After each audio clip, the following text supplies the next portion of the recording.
नमस्कार मंडळी, तेजस्वी लाईफ डायरीजमध्ये तुमचं खूप खूप मनापासून स्वागत. तर मंडळी, मी आज बनवणार आहे डाळ खिचडी. त्यासाठी मी इंद्रायणीचे 2 वाट्या तांदूळ घेतले, 1 वाटी मुगाची डाळ घेतलेली आहे आणि 10 मिनिटासाठी भिजवत घातली.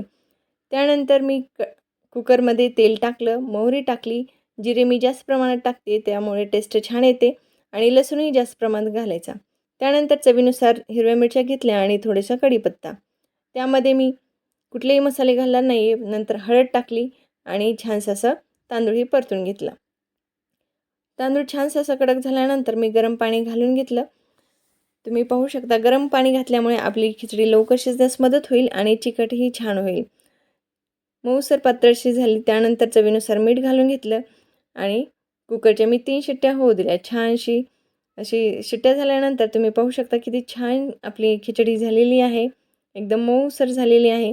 ही खिचडी तुम्ही खूप पौष्टिक असल्यामुळे तुम्ही लहान मुलांनाही देऊ शकता. त्यानंतर वयस्कर असतील, प्रेग्नंट लेडीज असतील त्यांनाही खूप पौष्टिक आहे.